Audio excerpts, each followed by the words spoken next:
नमस्कार, आप देख रहे हैं दर्श न्यूज। मैं हूं दिव्यांशु। मुजफ्फरपुर के एक निजी हॉस्टल में, गर्ल्स हॉस्टल में एक लड़की की लाश बरामद हुई थी। पंखे से लटकी उसकी लाश मिली थी और अब 24 दिन हो गए हैं, लेकिन उसकी गिरफ्तारी नहीं हुई है। हॉस्टल संचालक की गिरफ्तारी अभी तक नहीं हुई है और अब आरजेडी इसको लेकर काफ़ी आक्रामक हो गई है। बीते दिन मुजफ्फरपुर में मुन्ना शुक्ला समेत तमाम आरजेडी के नेता और कार्यकर्ताओं ने धरना दिया था और आज अब आरजेडी के प्रवक्ता शक्ति सिंह यादव ने बड़ा हमला बोला है सीएम नीतीश कुमार पर और नीतीश सरकार पर, पुलिस प्रशासन पर गंभीर आरोप लगाए हैं उन्होंने और काफ़ी आक्रामक तरीके से उन्होंने हमला बोला है।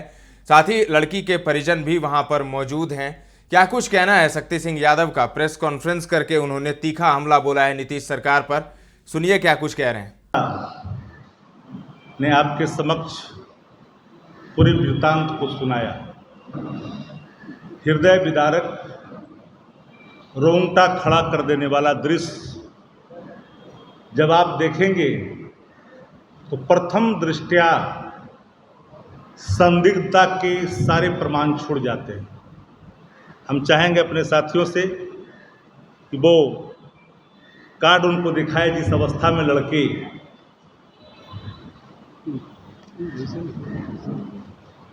सबसे महत्वपूर्ण विषय यह है कि ऐसा को जिस अवस्था में खड़ा किया गया वो पंखे के एक डायना में, पंखा में 3 डायना होता है और एक डायना में उसको जल्दबाजी में किया गया। हमने आज तक कभी इस तरह की घटना मैंने नहीं देखी है। पैर पूरा जमीन में सटा हुआ है, इसलिए फांसी का कोई सवाल नहीं है लगाने का। और मुजफ्फरपुर में बार बार यौन उत्पीड़न की शिकार लड़कियां होते रही है। सेंटर होम से लेकर करके इसके हाल ही में एक दलित लड़की भी उत्पीड़न की शिकार होकर के उसकी भी मौत हुई। उसके पहले सामूहिक तौर पर शोषण के शिकार अबलाओं ने सरकार से गुहार लगाई, बाबत भी सरकार ने कुमकंद्री निद्रा में आकर कार्रवाई नहीं की। महत्वपूर्ण विषय यह है कि आयशा कुमारी की उम्र मात्र 16 वर्ष है। हाल ही में मैट्रिक पास कर करके 2 महीना पहले पार्वती गर्ल्स हॉस्टल में वो गई थी शिक्षा पूरा करने के लिए। त्रिवेदी नाम का आदमी जो संचालक है और अभिषेक त्रिवेदी, उसके बारे में हम समझते हैं कि हर लोग जानते हैं और उनके रसूख का भी पूरा ध्यान सबको है कि रसूखदार लोग हैं। जब 2 माह पहले गई, कोई उसका कारण नहीं, उसके बावजूद भी इसे हत्या के बदले इसको आत्महत्या का रूप देने की कोशिश की गई। सच ये है कि ऐसा के साथ जो दुर्व्यवहार हुआ उस साक्ष्य को मिटाने की कोशिश की गई। सीसीटीवी कैमरे में संदिग्ध व्यक्ति को देखा गया और सीसीटीवी कैमरे में जो संदिग्ध व्यक्ति है वो गर्ल्स हॉस्टल में क्या कर रहा है? अपनी मां से बात करती है रात में, अत्यंत पिछड़ा की बेटी है। मैं बार बार कहता हूं, हम डिस्क्रिमिनेशन रेप के मामले में नहीं करना चाहते। कुछ लोग कुछ मामले में हाय तौबा मचाते हैं, लेकिन अत्यंत पिछड़ा की बेटी का, दलित का बेटी का सवाल आता है तो लोग चुप्पी साध लेते हैं। इस पूरे मामले की फॉरेंसिक जांच में जितनी जल्दबाजी की गई, मेडिकल रिपोर्ट में जो जल्दबाजी की गई, ये सब रसूख का प्रमाण है। और मैं मानता हूं कि पूरे मामले को शासन ने लीपापोती किया और राज्य की सरकार ने इस अत्यंत पिछड़ा की बेटी के साथ हुए इस दुर्व्यवहार के बाद हत्या पर संज्ञान तक नहीं लिया गया। ये बड़ा ही गंभीर सवाल है। लगातार महिलाओं पर उत्पीड़न ने बिहार का सर नीचे किया है। दूसरे जगह कहीं कुछ होता है तो हाय तौबा मचाने वाली एनडीए इस विषय पर चुप्पी क्यों? दलितों की बेटी पर चुप्पी क्यों? ऐसा अत्यंत पिछड़ा की बेटी है इसलिए चुप्पी है। राज्य की सरकार चुप्पी साध रखी है। इस पूरे मामले में प्रथम दृष्टया चीख चीख करके कहती है कि ये हत्या है और इस साक्ष्य को मिटाने की कोशिश की गई है। हम हाई लेवल जांच की मांग करते हैं। इनके परिजन चाहते हैं कि इस पूरे मामले को सीबीआई को दिया जाए और ये मामला सीबीआई को जाए और दूध का दूध और पानी का पानी हो। हर मामले में सीबीआई का राग लापने वाली भारतीय जनता पार्टी बिहार के मामले में चुप्पी क्यों? आए दिन ऐसा जो लड़की है, बताओ, जिसकी उम्र ही मात्र 16 वर्ष है, हाल ही मैट्रिक पास की है सीबीएसई बोर्ड से, जिसका कोई वास्ता किसी से नहीं। अगर हॉस्टल शोषण का अड्डा बनेगा तो फिर हर परिवार का हर गार्जियन अपने परिजनों के संदर्भ में, अपने बच्चों के संदर्भ में एक बार जरूर चिंतन करेंगे। सरकार पूरी तरह से अचेत है और गंभीर नहीं है ऐसे मामलों पर। यही कारण है कि बिहार के हर कोने से रेप की घटनाओं की खबर लगातार बदस्तूर जारी है और ये खबर आप लोग भी दिखाते हैं। मीडिया साथियों, एक आग्रह जरूर करेंगे कि अत्यंत पिछड़ा की बेटी को न्याय मिलनी चाहिए। आज उनके परिजन आंख में आंसू लिए बड़ी हिम्मत करके आपके बीच आए हैं और ये आग्रह कर रहे हैं। सोचिए कि अगर किसी के घर की बच्ची होती, फूल जैसी बच्ची जिसकी उम्र अभी मात्र 16 है, कच्ची उम्र की बच्ची के साथ अगर ये मानवीय दिल दहलाने वाला हृदय विदारक घटनाओं को अंजाम दिया जाएगा और शासन लापरवाह रहेगी, मानो कि शासन को पता ही नहीं कि कोई घटना हुआ है। इनके परिजन जब जाते हैं तो लाठी मारने की धमकी देता है पुलिस प्रशासन, कहता है जो करना है कर लो। ये रसूखदार लोग हैं। ये कौन है? ये कैसा रसूखदार है? कहां तक पहुंच है ऐसे लोगों की जो दिन दहाड़े किसी बेटी बहन को इस तरह के कुकर्म के बाद हत्या को अंजाम दे और साक्ष्यों को मिटाने के लिए सारे। धन्यवाद साथियों, आज के दिन आपको कष्ट दिया गया। हमसे बोलने के पहले हम निवेदन करेंगे कि जिनके एक अत्यंत पिछड़ा की बेटी जिसकी उम्र 16 वर्ष है, हाल ही में मैट्रिक पास करने के बाद वो पर्वतीय गर्ल्स हॉस्टल में रह करके पढ़ाई करने के लिए गई थी 2 माह पहले। संदिग्ध हालत में उसकी मौत हुई है। उस पर अपनी प्रकाश उनकी माता पहले डालेंगे, तब विशेष तौर पर फिर हम बात करेंगे।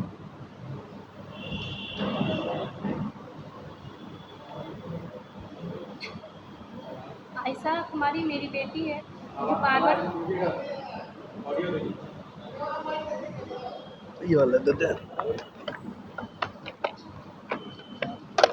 आयशा कुमारी मेरी बेटी है जो 2 महीने पहले अभी हाल ही में मुजफ्फरपुर पार्वती गर्ल्स हॉस्टल में रहने के लिए गई थी। बोलिए।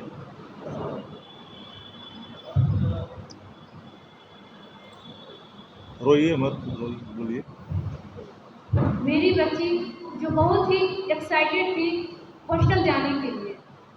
ऐसा क्या हुआ मेरी बेटी के साथ जो ऐसी अवस्था में पाई गई? जो बेटी बुधवार की रात को मुझसे बात करती है, जो एकदम ठीक थी, जो खाना खाने के लिए गई। जब उसने कहा मैं पढ़ रही हूँ मम्मी, मैं अभी खाना खाने नहीं जाऊँगी। मैंने कहा जाओ बेटा खाना खा के आओ, तब बाद में पढ़ाई करना। फिर वो जब खाना खा के लौटी तो फिर दोबारा मैंने फ़ोन करके पूछा कि खाना खा ली? उसने कहा हाँ खाना खा ली, अभी पढ़ाई करना है। मैंने कहा ठीक। उसने कहा था नींद नहीं आ रही है मम्मी। मैंने कहा कुछ दिन के लिए छुट्टी लेकर घर आ जा, बहुत गर्मी थी।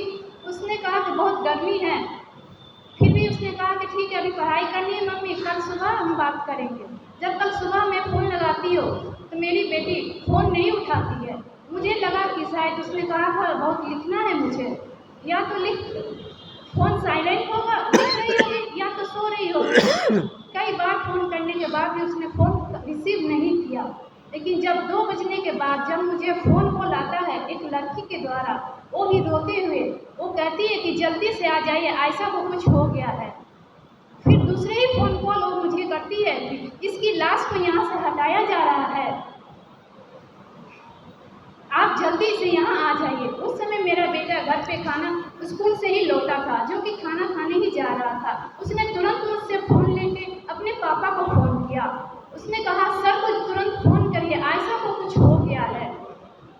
मेरे हस्बैंड तुरंत सर को फ़ोन कॉल करते हैं, तब वहाँ से अभिषेक त्रिवेदी कहते हैं कि हाँ मुझे भी अभी फ़ोन कॉल आया है, आप भी पहुँचिए, मैं भी जाता हूँ।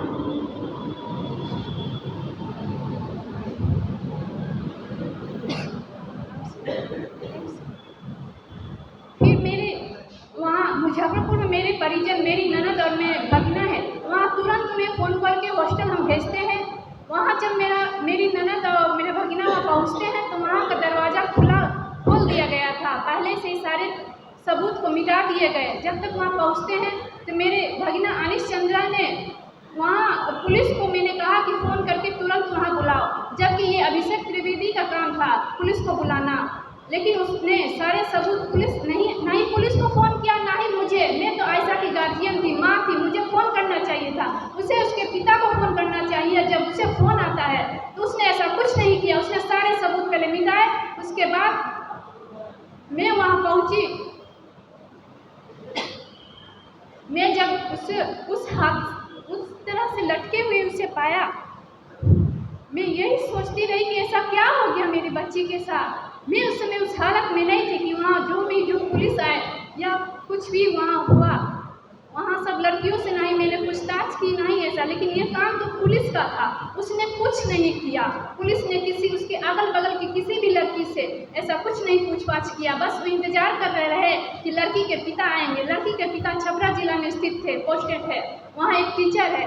वहाँ से मुजफ्फरपुर आने के लिए कम से कम शायद 2 बजे के बाद जब उन्हें फ़ोन किया तो 4, साढ़े 4, 5 बजे तक वो वहाँ पहुँचे। तब तक लाश वैसे ही रही। पुलिस ना ही किसी से पूछताछ करती है, ना ही कुछ भी ऐसा किया गया। मेरे हस्बैंड के आने के बाद उस लाश को उतारा गया वहाँ। तब उस समय फॉरेंसिक लैब को पुलिस वालों ने शायद फ़ोन किया था, वो आए थे। वो भी इतनी हफरा तफरी में फॉरेंसिक वाले जांच कर रहे थे कि उन्हें जल्दी से जल्दी यहाँ से लाश हटा दे।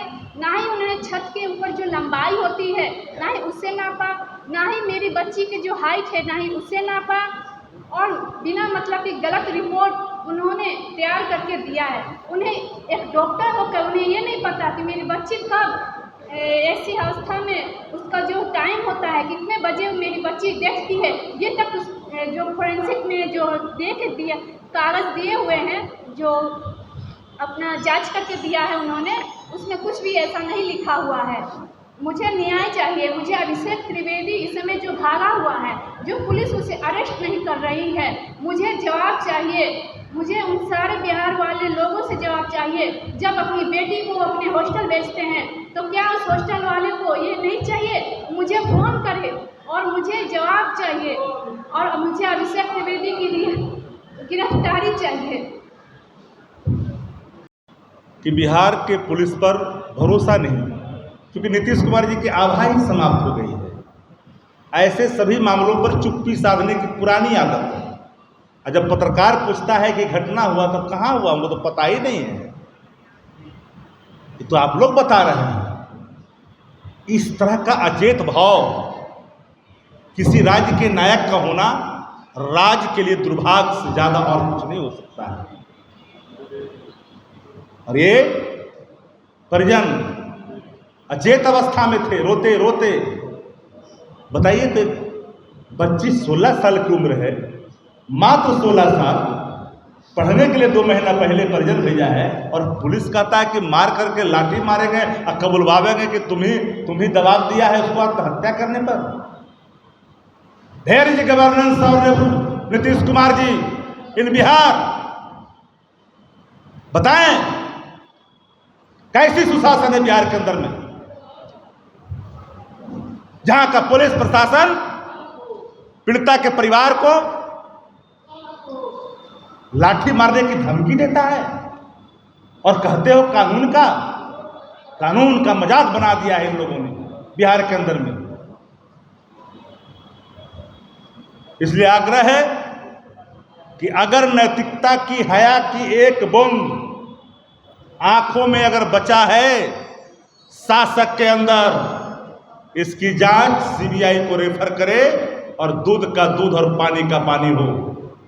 नहीं चाहते सीबीआई तो उच्च न्यायालय के न्यायाधीश के नेतृत्व में इस पूरे मामले की जांच और वीडियो रिकॉर्डिंग के साथ अनकट पूरा सीसीटीवी कैमरे को खंगाली जाए और एक एक पहलुओं की जांच की जाए। Thank you. तुम खुद कबूल हो गए कि तुम्हारे घर से ही सुसाइड के लिए दबाव दिया गया था। और ये चीज जब एक पंखा के डायनामिक से पंखा पता पैर उड़ी पेट थी और पैर पर पता हुआ और उसको सुसाइड के लिए कह रहा कि सुसाइड है। और ये अभिषेक त्रिवेदी पार्वती बस उत्सव का संचालक बहुत सुधार है और वो बार बार एक ऐसे नेता का नाम ले रहा है, चेतनानंद चाचा का नाम बेच रहा है थाना पर।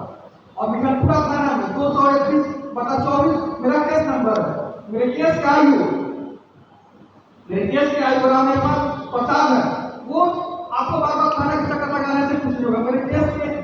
मेरे केस के आयु जो ऋतुराज है, पूरा थाना इंचार्ज रामेश्वर प्रसाद है, वो लोग बार बार कहते हैं कि आपको थाना पर दौड़ने से कोई फायदा नहीं है। वहां पर एक राहुल कुमार नाम का इंस्पेक्टर है, मेरे परिजन को कहा था कि 20 लाख मारेंगे और जेल में लेंगे तो तुम ही लोग उकसाया सुसाइड के लिए, तुम ही लोग उकसाया होगा उसको सुसाइड के लिए। इस तरह से जब तक हम वहाँ पहुँचते हैं, छपरा जिला में पहुँचते हुए मुझे फोन आता है 2:30 बजे के करीब, मैं वहाँ पहुँचते 4:30 होता है। वहाँ देखते हैं कि थाना का जो मैनेजिंग का थोड़ा संजय राणा है, और बस नाम लेकर उनको गोली चल जाती है। क्या होता है कि मेरे बच्चे को न्याय मिले, कि कोई भी कहा अपने बच्चे को पढ़ाने के लिए, मेरे बच्चे की प्राइवेट काफी पब्लिक टॉपर स्टूडेंट रहती जज बनने का सपना मैं एक शिक्षक सपना जिला में पहुंचे पीछे तो मैं 12 साल से सपना जिला में पहुंचे ये क्यों देखी थी मेरी आज इसके न्याय के लिए 10 महीना पड़ रहा है। मैं नेता प्रतिपक्ष मंदिर के रस्ते आजादी के आवाज पर 24 तारीख को मिला घटना हुई, मेरे 25 दिन हुआ, आज तक वहीं से मुझे न्याय नहीं मिला कि मैं देखा जी इनके द्वारा लोग वहां तक पहुंचने के लिए उस दिन सभी थे। आज प्रेस कॉन्फ्रेंस का ये हुआ, सब वहां धरना हुआ, सब कुछ हुआ, लेकिन वहां कोई भी प्रशासनिक पदाधिकारी कुछ भी करने के लिए तैयार नहीं। और सीबीआई से जांच बिहार पुलिस पर बिल्कुल भरोसा नहीं है। सीबीआई से जांच परिजन नहीं आए तो बिना परिजन के कैसे आपने चीजों को आपने समेट लिया? परिजन को संतुष्ट होने देते? यहां बैठा हुआ एक आदमी कोई ईमानदारी से बताए कि फांसी की अगर कोई बात होती तो एक पत्ते में नहीं होता, एक पत्ता, एक डायना फंदे को स्वीकार नहीं कर सकता है। और ये फोटो चिक चिक के कह रहा है एक डायना है, 3 डायने वाले पंखे में एक डायना में उसमें सटा दिया गया है। चोरी करता है लेकिन ईश्वर वहां संकेत दे देते हैं। और देखिए कि जिस तरह के प्रमाण हैं फोटो में, ये क्या ये स्पष्ट नहीं है? ये फोटो स्पष्ट नहीं करता। देखिए जमीन पैर पर है कि नहीं है, एक डायना है कि नहीं है, क्या इसकी मौत इस कारण हुआ है, इसको जबरन नहीं लटकाया गया है मरने के बाद। अगर मेडिकल रिपोर्ट में हैंग की बात आती है तो हैंग मीन्स सिर्फ फांसी नहीं होता है, दाब करके मारना भी होता है, दबा करके मारना भी होता है। और बड़ी ही चालाकी से इसको इस रूप में खड़ा करने की कोशिश की गई है। इसलिए एक बात हम सभी साथियों से, आज फेस्टिवल है, आज के दिन आपको कष्ट दिया इनकी क्रांत, इनके आंख की आंसू। जब नेता के पास गया, नेता भी मर्माहत हो गए, वह भी इसके रोआंस को, इसके क्रांत को, इसकी आपबीती को, इसके दर्द को वह भी सहन करने में असहज फील करने लगे और लगा कि नहीं, इनको न्याय मिलना चाहिए। साथियों, आए दिन न जाने बिहार को किसकी नजर लग गई है। अगर कोई दूसरा व्यक्ति होता तो आज तक अभी तक इस देश में न जाने इसको कितनी हेडलाइन बनाई जाती, लेकिन यह अत्यंत पिछड़ा की बेटी है, दलित की बेटी है। ये महत्वपूर्ण विषय है। इसलिए मैं आपसे आग्रह करना चाहूंगा सभी लोगों से, चाहे किसी पार्टी और दल के लोग हों, सत्ता प्रतिष्ठान से जुड़े हुए लोग, इस अनैतिक कार्यों को, पाप को कम से कम पापियों को बचाने की कोशिश ना करें और इस पर कठोर कार्रवाई हो।